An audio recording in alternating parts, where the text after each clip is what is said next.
Hello fans, and welcome to another episode of Leatherneck Insider. I'm Levi Meyerhofer. And I'm Nathaniel Rogers. Another week, another Leatherneck Insider Athlete of the Week. For the second week in a row, a football player won, although this week on the defensive side. My partner, Levi Meyerhofer, with more. What's up fans, I'm Levi Meyerhofer here with this week's Athlete of the Week, Aiden Harrison. Aiden, how are we doing today? Good, how are you? I am fantastic. This week, this award voted on by the fans, so we just got a couple questions for you. So what's your style of play? Do you model it after any NFL or other college player? Well, growing up and like earlier in my college career, I used to be a defensive back, so I kind of grew up wanting to be like Tyrann Mathieu. So that's kind of what I modeled it after. I liked how much he got after the ball and his ability to take the ball away from the offense. So that's how I try to play. This past week against Charleston Southern, you had a standout game, obviously getting you this Athlete of the Week award and the OVC Big South Defensive Player of the Week. Do you have a pregame regimen that gets you ready for games like that? All I try to do is, once we get to the stadium, put my headphones on, kind of walk around. I'll do a couple laps around the field. I like to sit down and kind of just meditate for a while, clear my head, and then we do our little pregame footwork and then just roll into it. Mm-hmm.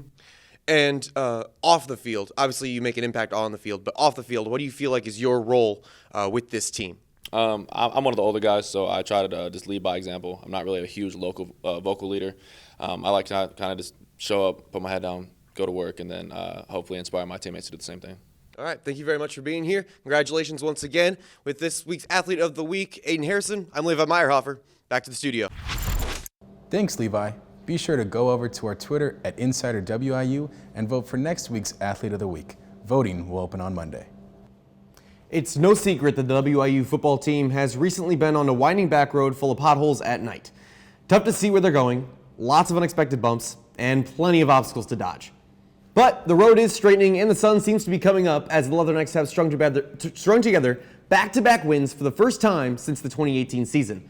The latter of which was a 31-20 victory over Charleston Southern last Saturday. Let's look at some key performers from this past win. Nathan Lamb threw for 197 yards, ran for 29, and added 2 touchdowns through the air. On the receiving end of one of those scores was Eli Aragon, who had a career day with 10 catches for 129 yards. Cameron Smith had another big day on the ground with 101 yards and a touchdown, and on the defensive side of the ball, Aiden Harrison tallied 6 tackles and a pick 6 in his first career start, leading him to win Big South OVC Defensive Player of the Week. The Leathernecks are back in action for homecoming today at home against UT Martin. Now moving over to the Diamond, the WIU softball team just finished their second annual Hit-a-thon fundraiser that took place at Mary Ellen McKee Stadium. The Leathernecks raised a total of $20,650, which is double what the team raised during the inaugural event. Money will be put towards supporting the team's travel and competition costs throughout the 2025 season, along with various aspects of the softball program. Congratulations to the WIU softball team, and we can't wait to see you on the field in the spring. Don't leave just yet, because we're getting started. We'll have more from Silly Hall after this. Western Illinois University. Our beginnings in 1902 focused on providing affordable teacher education training. We've changed with the times and excelled through the years. Today, Western is positioned for the next 100 years and beyond. Affordability of diverse academic programs, outstanding learning opportunities, and hands-on experiences provide excellent job placement for our graduates. This is Western, forever Western. Back here at Leatherneck Insider, the WIU volleyball team has completed their road trip to Cookeville, Tennessee this past weekend. Following in both games at Tennessee Tech, after dropping 3 straight sets on Thursday, the Leathernecks rallied back during Friday's game. The Leathernecks and Golden Eagles put on a thriller, with the result being a 3-2 Tennessee Tech win. Tennessee Tech would win the first 26-24, followed by WIU winning the second with the same score. The third set would go to Tennessee Tech 25-18 and the fourth to WIU 25-21. In the fifth set, Tennessee Tech would pull ahead and win 15-7, moving 15-1 on the season and staying undefeated in OVC conference play at 4-0. Senior Kiana Cruz continued her hot season with the team leading 22 kills, followed by Brittany Wolf and Elizabeth Ziegler with 11 apiece. Ziegler would also finish with 6 blocks on the day, and senior Maggie Craker would pile on 44 of the team's 50 assists. Switching over to women's soccer, the Leathernecks and SIUE Cougars had a result of a tie. For the Leathernecks, Landry McCoy had the only goal of the day, with the assist from Callie McMurdy and 6 saves from Ariel Bernard. Last Sunday, the women's soccer team lost a close one to the Little Rock Trojans with a final score of 1-0. Freshman goalkeeper Ariel Bernard had a big day with 7 total saves. Tomorrow, the Lady Leathernecks take on the Eastern Illinois Panthers at noon in Charleston, Illinois. Next Thursday, the UT Martin Skyhawks come to town for another exhibition game here in Macomb at 3 p.m. Catch the action on ESPN+. The men's soccer team has been slow to open up their conference play, but have had some great looks from some of their young players. My partner Nathaniel Rogers got a chance to talk with sophomore Diego Porras. The WIU men's soccer team has cooled down over the last few games, but I was able to gain some perspective from sophomore forward Diego Porras. I first asked him, why did you start playing soccer and why have you continued? Well, I think the first person that pushed me to play soccer was my dad. Since I was like 3 years old, I started playing soccer and I just continued playing soccer because I love it. I of course had to ask him who his favorite player of all time is. My favorite player of all time, I would say Cristiano Ronaldo. I then inquired about the team's goals for the season. Well, we really gotta pick it up. We haven't been doing as planned, and we just gotta pick it up, play better, and get the first 3 points in the OVC. My last question was if he had any personal goals set for the season. Well, I think my personal goals just align with the team goals, that is like to win the championship, and I just help the team as much as I can, scoring or assisting, and in whatever way I can. Reporting for Leatherneck Insider, I'm Nathaniel Rogers. Thank you, Nathaniel. When we return, we'll bring some updates from the tennis courts and 2 of our LI hockey fanatics check out the new NHL season.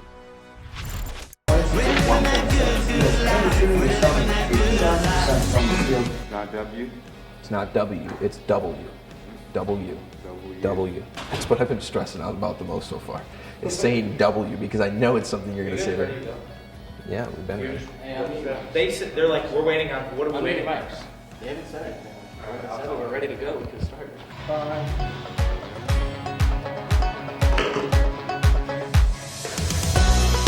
Hello everyone, I'm Will Thomas. And I'm Dane McAlee. Welcome to this week's edition of Leatherneck Insider.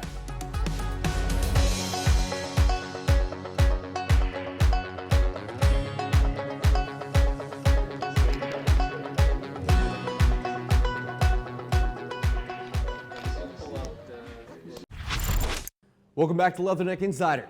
Over on the links, the WIU women's golf team placed 4th in the Coyote Creek Classic, shooting 85 over par. Olivia Kerr finished tied 4th, shooting 9 over par. Kerr also had a total of 6 birdies, including 3 in round 2. Mia Scrimjaw had 2 birdies in the front 9. Sophia Thorne would shoot even and had a birdie in the 9th hole. Gabriela Galindo Rubio scored 2 birdies in round 2. The Leathernecks will have a few weeks off before concluding their season on October 28th and 29th in Hattiesburg, Mississippi.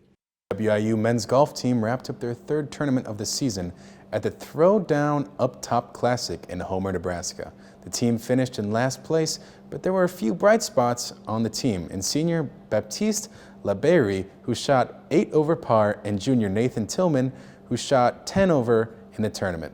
The Leathernecks are back in action this weekend at their final tournament of the fall at the Turtle Point Invite in Florence, Alabama. The WIU women's tennis team closed out their short fall season last week against the Quincy University Hawks. The Leathernecks had a near-perfect match, sweeping each match with only 1 set loss the whole day. The Leathernecks won all 3 doubles matches, with Paige Grice and Mona Fawcett winning 6-0. In singles play, the story was also similar, with sweep wins from teams number 5 and 6. Paige Grice in singles play was near perfect, only dropping 1 game in her 2nd set. The only trouble for the Leathernecks came from their number 2 player, Chloe Roudier, who won her 1st set but dropped the 2nd. She would make an emphatic return in the tiebreaker set, 10-4. The Leathernecks head into their fall break before starting the new season and the new year against IU Indy on January 25th. And the puck has dropped on this historic NHL regular season, where we will learn to associate hockey with the Beehive State. New and experienced faces are bouncing up around the league, and our reporters Ben Polanka and Marty Doyle have more. What's up, everyone? I'm Ben Polanca, joined by my partner, Marty Doyle, and NHL season has just began, and a lot of teams made a lot of moves with their rosters to improve them, to make a chance to make a deep run into the playoffs. Who do you think is going to make a huge jump in the standings? Yeah, I think Utah's a team that could be a team to look out for this year. Obviously, making that transition from Arizona now in Salt Lake. The big story is going to be that relocation, but I think they made a lot of additions in the offseason.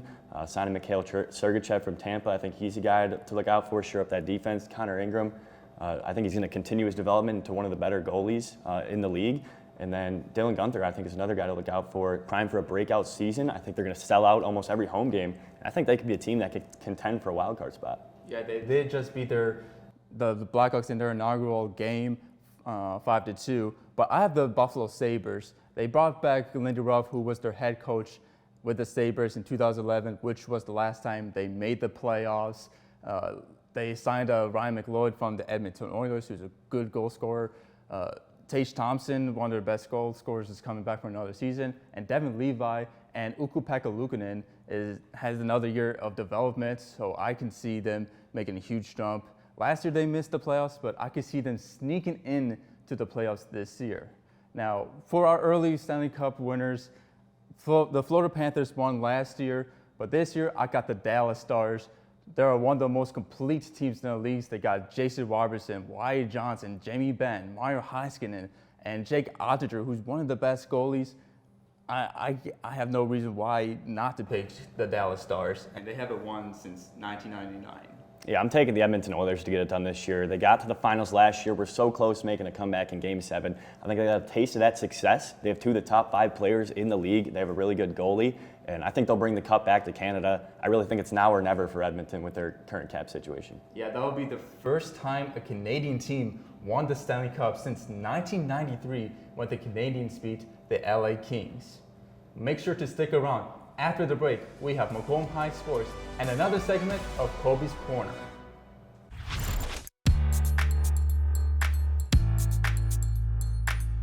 Your vision. My goal is to work at a top 100 television station as a reporter, anchor, and a producer. Our mission. Thanks to Western, I have a resume that would beat out most students from the top journalism schools in the country. This is Western Illinois University. I am a success story. I am a Leatherneck.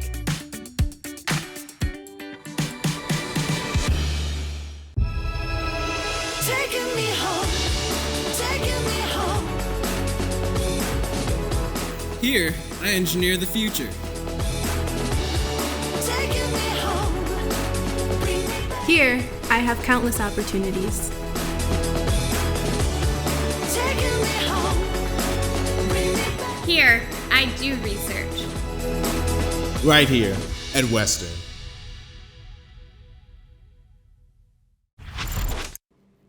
Checking in on the south side of town. Macomb High Sports have been having some explosive seasons. The football team traveled over to 5-0 Farmington last Friday in a showdown of the unbeatens. The Bombers, 5-0 also on the season, took on the Farmers in a dramatic game under the lights. While the Bombers took a commanding 14-0 lead in the first quarter, it was the Farmers who battled back in the game and put it into overtime. Farmington was able to score first in OT to put pressure on the Bombers, and in the end, Farmington emerged victorious, handing the Bombers their first loss of the season. The final score of the game was Farmington 26, Bombers 20. Macomb's next game is next Friday against Bear Valley at 7. The Macomb High volleyball team has been on a roll, winning 21 straight games as of Tuesday night, and have yet to allow a team to win a set, going 42-0 on the season so far. Congratulations to the Bombers, and keep up the great work. 2 girls golfers competed at the IHSA sectional hosted by El Paso Gridley this week. Junior Brenly Tibbetts shot a 103 and sophomore Mullen Butcher shot a 107. Neither individual advanced to the state finals, but we're looking forward to seeing how they can continue to improve before next season. Great job, ladies. And now, Kobe Blackmon welcomes another new guest on this week's edition of Kobe's Corner. Welcome you to the 4th segment of Kobe's Corner. I'm joined with a special guest, Leatherneck insider, Aiden Darcine. And Aiden, basketball season is finally here. Let's hit the hardwood. Started with the Chicago Bulls. They signed Zach LaVine to a 4-year, $78 million contract in 2022. Lonzo Ball has not played in over a year. And DeMar DeRozan was traded last season. What are your thoughts? Yeah, so, the beginning of the offseason, big moves by the Bulls. They traded away DeMar DeRozan, they traded away Alex Caruso, they got a couple of picks, and they got Josh Giddey. Now, on paper, a lot of people are going to say the Bulls, this isn't their year. It's kind of more of like a rebuilding year. I beg to differ. I really like the tempo that Josh Giddey brings to this team, and I think Lonzo Ballback going to be a lot of good passing, open shots. I think the Bulls might be able to make the playoffs this year. Yes, definitely still a young team and could surprise a lot of people. But staying in the Eastern Conference, a big trade to start the season. Karl-Anthony Towns traded for Dante DiVincenzo and Julius Randle. What are your thoughts on that trade? Yeah, so, fantastic move by the Knicks. They got a very dominant center, probably their most dominant center since Patrick Ewing in the 90s. And I really like how Jalen Brunson and Mikal Bridges are going to just be weapons with Karl-Anthony Towns. Yeah, kind of surprised by that trade. Karl-Anthony Towns throughout his career averaging 22 points and 10 boards. So we'll see how that works with New York. And staying on the topics of trade, Davante Adams requested trade from the Las Vegas Raiders. Where do you think he should go? Yeah, so since his time in Las Vegas, it's been pretty disappointing for Davante. He's been catching passes from Derek Carr, Jimmy Garoppolo, and now Gardner Minshew. And, he hasn't been the same Davante since Green Bay. The team I would like to see him go to is the Buffalo Bills. I think him and Josh Allen will be a fantastic duo. And Josh Allen doesn't really have this wide receiver this year, so I feel like if the Bills get that trade done, Buffalo Bills could definitely make some noise. Yeah, I like that dark horse team right there, but I think he will end up with Aaron Rodgers back again with the New York Jets. And now switch over to some college football. There were a lot of upsets last weekend, and we got to start with unranked Vanderbilt beating Alabama. What are your thoughts? A complete shocker. I don't think anybody had that in their cards. I thought Alabama was going to win the national championship this year. Jalen Milroe was my, Heisman winner. That's who I thought you would. So, big shocker. Yeah. Now we're trying something different, and let's go through the college football schedule for this week. So Aiden, South Carolina versus number 7 ranked Alabama. Who do you got? Alabama's going to redeem themselves. Alabama by 10. Yeah, I think Alabama will bounce back on that one. Number 10, Clemson versus Wake Forest. Clemson, like the Tigers, Dabo Swinney's going to get his team a win. Yeah, Wake Forest, the last time they beat Clemson was in 2008, so I don't think it's changing there. And for another big matchup, number 1 Texas versus number 18 Oklahoma. Who do you have? It's going to be Texas. I definitely think Texas is going to, keep winning. Yeah, and a good matchup in the Northwest Coast. Number 2 Ohio State taking on the number 3 Oregon Ducks. It's going to be a good one. Who do you got? Absolutely the game of the week. I really like Oregon in this one. I think they're going to get the upset over Ohio State. I expect a big game from Dylan Gabriel. Yeah, so as a Michigan fan, I cannot stand Ohio State. And also, they haven't played any ranked opponents this year, so give me the Ducks. Well, that's going to wrap it up for this segment of Kobe's Corner. Have a great weekend, Macomb. Well, that's all for this episode of Leatherneck Insider. Make sure to follow us on Twitter, TikTok, Instagram, and Facebook at InsiderWIU. I'm Nathaniel Rogers. And I'm Lego Meyer Hofford. Have a great night, WIU.